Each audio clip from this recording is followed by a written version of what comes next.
Hi, I'm Rek Kwawer, and I'm with the North American Students of Cooperation, or NASCO. Today we're going to be talking about consensus. In this section we're going to talk about what consensus process is and why some groups use it. Not all co-ops use consensus, and that's okay. But for those that are curious about it, or that do practice it, this is a good introduction to the process and to how it works. I want to start by reading a quote about consensus by Rob Sandelin. He writes, "Consensus is a group process where the input of everyone is carefully considered and an outcome is crafted that best meets the needs of the group. It is a process of synthesizing the wisdom of all the participants into the best decision possible at the time." The root of consensus is the word consent, which means to give permission to. When you consent to a decision, you are giving your permission to the group to go ahead with the decision. You may disagree with the decision, but based on listening to everyone else's input, all of the individuals agree to let the decision go forward, because the decision is the best one the entire group can achieve at the current time.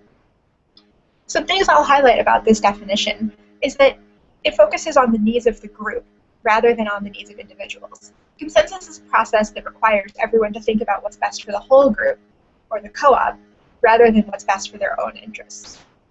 It also discusses the wisdom of all the participants. One of the things I like most about consensus is that it really relies on the fact that the people in the room have a tremendous amount of wisdom and creativity and can create a solution to a problem. It's also important that this definition talks about giving consent to a decision going forward. Consensus process doesn't always result in everyone liking the decision, but it does result in a decision that everyone feels that they can live with and can move forward with. And finally, the emphasis on the current information at the time is really important. Hindsight is always better than what we can figure out at the time, but we often have to make decisions without knowing everything that we might ever know about a situation. We work to make the decisions that are best for what we know right now, even if new information might become available at some point in the future, or even if the situation might change. Consensus is a process of sharing ideas, discussing, and creating solutions. Sometimes we talk about consensus decision-making. Usually when people say this, they mean having a voting structure where everyone must consent and where people have the right to block or halt a decision from being implemented. However, consensus can also be a process of making decisions, like the one we just talked about. We're going to focus on the process of consensus rather than the decision-making structure. Consensus process can be used with any kind of voting. Once you've gone through the process of gathering wisdom from the group and creating solutions, it doesn't matter how you decide to implement those. It's the process of how you get there that's valuable. Consensus is not the same as everyone agreeing. People may disagree with a decision reached through consensus, but through the process they give their consent for the outcome and agree to abide by it because they understand it to be in the benefit of the cooperative. This is important. Consensus isn't about what we as individuals want. It's about what we, in our considered view, think is best for the cooperative to meet its mission. This also means we need to be able to think carefully about what is the benefit of the cooperative. There are some great benefits to consensus. It builds community, which is a really valuable thing in a co-op. It can lead to really creative solutions and outside-the-box thinking.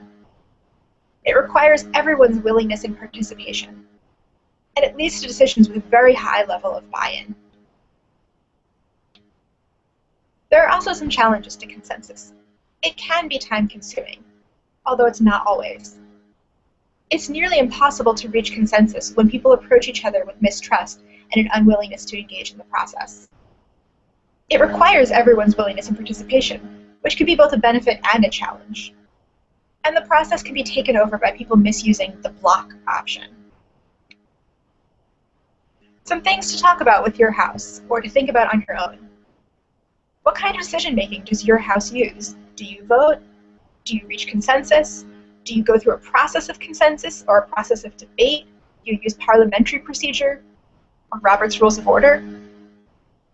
Does your co-op have established values that guide your decisions?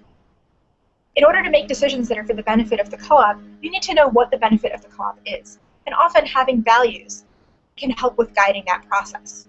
It gives you something to look at when you're trying to evaluate whether an outcome is best for the co-op. If you don't have values that are already established for your co-op, what about the 7 cooperative principles? Those are something that can help influence the decision as well. And what do you think is important about going through consensus process? Many co-ops that use consensus process choose to use consensus process for their major decisions and other forms of decision-making for other decisions. Some co-ops also choose to create their own modified processes, such as resorting to a majority vote if consensus isn't reached within a certain time frame. There are a lot of different modifications to formal consensus process. A lot of co-ops talk about modified consensus. The most important thing about using a form of modified consensus is to be able to define what that means for your group and to be able to convey that information to new members. A process only works if everyone can understand what it is. There are lots of different modifications that we've seen to consensus process. Some co-ops mean that multiple blocks are required in order to prevent a decision from being implemented. Some co-ops mean that if a block can't be resolved in a certain amount of time or in a certain number of meetings, a majority, or sometimes a supermajority, vote can occur. Some groups don't follow the consensus process, but they call for consensus at the end of discussions. And as I mentioned before, some groups go through a very formal parliamentary procedure, but reach consensus through it. And so while they might be voting just as a yes-no vote, they may have already reached consensus through their discussion process. Some people find that consensus is the most pure form of democracy, while other people find that consensus allows existing power dynamics to be magnified. The block gives a minority opinion a very strong power.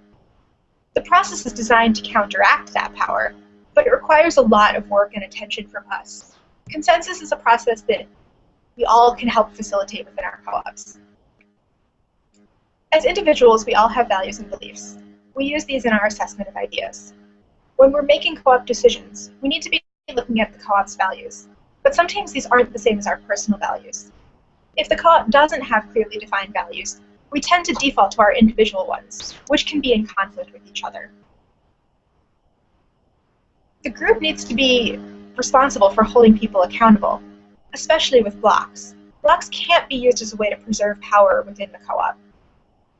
It's good to think about what some of the dynamics you've seen with consensus are, and to think about some of the dynamics that come up within your co-op in general. We're going to talk more about the specific process of going through consensus in another PowerPoint presentation, so please check that out. Thank you.